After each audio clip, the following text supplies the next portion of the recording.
नमस्कार भक्तों।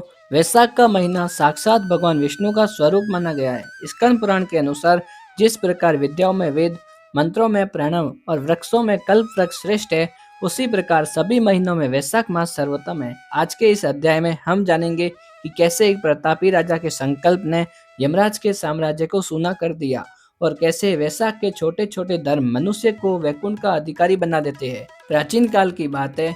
काशीपुरी में राजा कीर्तिमान नाम के एक अत्यंत तेजस्वी और धर्मपरायण चक्रवर्ती सम्राट राज्य करते थे। वे महाराज नरक के पुत्र और इक्ष्वाकु वंश के भूषण थे। राजा ने अपनी इंद्रियों को जीत लिया था और उनके राज्य में प्रजा सुखी और संपन्न थी। एक समय की बात है, वैशाख मास की भीषण गर्मी के दिन थे। राजा शिकार के लिए वन में निकले। चिलचिलाती धूप और प्यास से व्याकुल होकर वे चलते चलते महर्षि वशिष्ठ के आश्रम के समीप पहुंचे। वहां का दृश्य देखकर राजा आश्चर्यचकित रह गए। महर्षि वशिष्ठ के शिष्य आश्रम के बाहर जगह जगह सेवा कार्य में जुटे थे। राजा ने देखा कि कुछ शिष्य प्याऊ बना रहे थे, कुछ राहगीरों के बैठने के लिए छायादार मंडप तैयार कर रहे थे और कुछ लोग वृक्ष के नीचे जमीन को साफ कर रहे थे, तो कुछ सुगंधित जल और पंखों से लोगों की थकान मिटा रहे थे।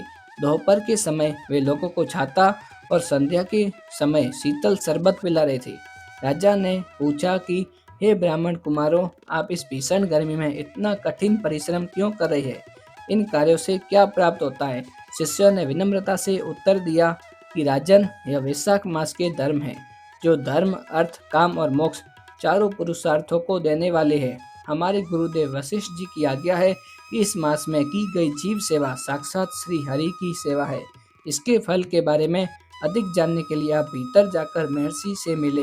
राजा महर्षि के पास पहुंचे और प्रणाम कर वैशाख मास की महिमा पूछी। तब वशिष्ठ जी बोले, हे राजन, तुम्हारी बुद्धि धन्य है। वैशाख मास में भगवान विष्णु सूक्ष्म धर्मों से प्रसन्न होते हैं। इसके लिए बहुत धन या बड़े बड़े यज्ञों की आवश्यकता नहीं है। जो मनुष्य इस मास में सूर्य के मेष राशि में रहते हुए प्रातः काल सूर्योदय से पूर्व स्नान करता है, प्यासे को जल पिलाता है, थके हुए को पंखा देता है और पादुका यानी चप्पल, छाता या अन्न का दान करता है, वह समस्त पापों से मुक्त होकर वैकुंठ जाता है। भगवान विष्णु जलदान से उतने ही प्रसन्न होते हैं जितने हजारों अश्वमेध यज्ञों से भी नहीं होते। गुरु के वचनों से प्रभावित होकर राजा कीर्तिमान ने अपने राज्य में एक अद्भुत घोषणा कर दी। उन्होंने हाथी पर नगाड़ा रखकर राज्य के कोने कोने में ढिंडोरा पिटवा दिया कि मेरे राज्य में 8 वर्ष से लेकर 80 वर्ष तक का जो भी मनुष्य वैशाख मास में प्रातः स्नान नहीं करेगा और दान पुण्य के नियमों का पालन नहीं करेगा, उसे मैं मृत्युदंड दे दूंगा या राज्य से निकाल दूंगा, चाहे वह मेरा पुत्र ही क्यों न हो। वैशाख धर्म का उल्लंघन करने वाला मेरे लिए शत्रु के समान है। राजा ने हर 5-5 घरों में घुड़सवार अधिकारी नियुक्त किए, जो यह देखते थे कि हर घर के बाहर प्याऊ लगी है या नहीं और लोग कथा सुन रहे हैं या नहीं। राजा के इस कठोर शासन का फल यह हुआ कि पूरा राज्य विष्णुमय हो गया। जो भी व्यक्ति मरता, उसके खाते में वैशाख मास का इतना पुण्य होता कि यमदूत उसे छू भी नहीं पाते। भगवान विष्णु के पार्षद उन्हें दिव्य विमानों में बैठाकर वैकुंठ ले जाने लगे। धीरे धीरे यमराज की नगरी यमपुरी खाली होने लगी। नरक के अग्निकुंड ठंडे पड़ गए और चित्रगुप्त की लेखनी रुक गई, क्योंकि कोई पापी बच्चा ही नहीं था। यमराज परेशान हो गए। तभी देवर्षि नारद यमपुरी पहुंचे और व्यंग्य में बोले, धर्मराज, आपकी नगरी में इतना सन्नाटा क्यों है? क्या पापियों ने पाप करना छोड़ दिया क्या? आपकी महिमा कहाँ गई? दुखी होकर यमराज ब्रह्मा जी के पास पहुंचे और उनके चरणों में गिर पड़े। उन्होंने कहा, हे पितामह, पृथ्वी पर राजा कीर्तिमान ने मेरी सत्ता समाप्त कर दी है। उसने सबको वैशाख स्नान कराकर वैकुंठ भेज दिया है। यहाँ तक कि जिनके पितृ नरक में थे, वे भी अपने पुत्रों के पुण्य से मुक्त होकर विष्णु लोक चले गए हैं। अब मैं किसका शासन करूं? यदि यही चलता रहा तो सृष्टि का संतुलन बिगड़ जाएगा।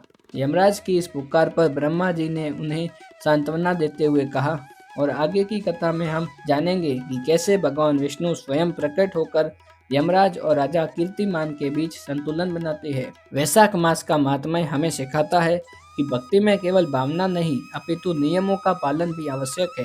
राजा कीर्तिमान ने बलपूर्वक ही सही, लेकिन अपनी प्रजा का कल्याण कर दिया। आज के अध्याय की समाप्ति यही होती है। कल हम सुनेंगे कि ब्रह्मा जी और यमराज के बीच आगे क्या चर्चा हुई। बोलिए लक्ष्मीपति भगवान विष्णु जी की जय। वैशाख मास की महात्मा की जय। और अब हम आगे सुनते हैं सीता माता की नित्यनेम की कहानी। त्रेता युग की बात है। माता सीता का एक नियम था।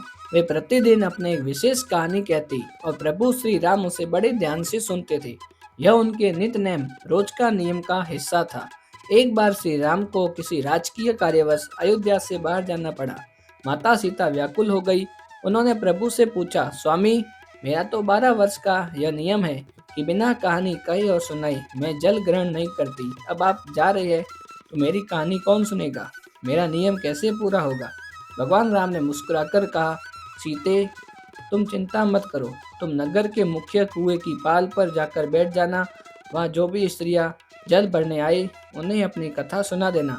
नियम भी पूरा हो जाएगा और लोक कल्याण भी हो जाएगा। अगले दिन सीता माता एक साधारण स्त्री का रूप धारण करके कुएं की पाल पर बैठ गई। तभी वहां नगर की एक बड़ी सेठानी जल भरने आई। उसने रेशमी जरी की कीमती साड़ी पहन रखी थी। हाथों में सोने के कंगन थे और उसके पास सोने का ही घड़ा था। माता सीता ने बड़े प्रेम से पुकारा, ओ बहन, जरा रुको, मेरा 12 वर्ष का नित्य नेम है। क्या तुम मेरी छोटी सी कहानी सुन लोगी? उस सेठानी ने बड़े घमंड से सीता जी की ओर देखा और मुंह बनाकर बोली, अरे गोरी, तुझे क्या बता, मेरे पास कितना काम है। घर में सास लड़ेगी, जेठानियां ताना मारेगी और मेरा कीमती वक्त बर्बाद होगा। तेरी कहानी सुनने बैठूंगी तो घर का काम कौन करेगा? इतना कहकर वह अहंकारी स्त्री आगे बढ़ गई। लेकिन चमत्कार देखिए, जैसे ही वह अपने घर पहुंचे, उसकी कीमती रेशमी साड़ी फटकर चीथड़ी हो गई और उसका सोने का घड़ा मिट्टी के घड़े में बदल गया। जब उस स्त्री की सास ने बहू की यह दशा देखी तो वह दंग रह गई। उसने पूछा, बहू, यह क्या अनर्थ हुआ? तू किसका दोष अपने सिर पर उठा लाई? बहू रोते हुए बोली, माताजी, कुएं पर एक दिव्य स्त्री बैठी थी। उसने कहानी सुनने को कहा था पर मैंने मना कर दिया। शायद उसी का यह फल है। अगले दिन वही फटी साड़ी और मिट्टी का घड़ा लेकर वह बुढ़ी सास स्वयं कुएं पर गई। माता सीता आज भी वहीं बैठी थी। सीता जी ने फिर वही प्रश्न किया, बहन, क्या मेरी कहानी सुनोगी? सास ने हाथ जोड़कर कहा, हे देवी, एक बार क्यों, मैं तो 4 बार तुम्हारी कहानी सुनूंगी। तुम सुनाओ, मैं बड़े चाव से सुनूंगी।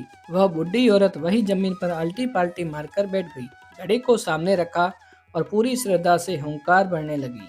माता सीता ने अपनी मधुर वाणी से कथा शुरू कर दी। राम आए, लक्ष्मण आए, देश के पुजारी आए, नित नेम का नेम लय, आओ राम बैठो राम, तपी रसोई जीमो राम, माखन मिश्री खाओ राम, दूध पतासा पियो राम, सूत के पलका ओडो राम, साल दुसाला ओडो राम, जब बोलूं तब राम ही राम। राम सवारे सबके काम, खाली घर भंडार भरेंगे, सबका बेड़ा पार करेंगे, श्री राम जय राम जय राम, श्री राम जय राम। कहानी पूरी होते ही उस बुढ़ी सास की रोम रोम में भक्ति जग उठी।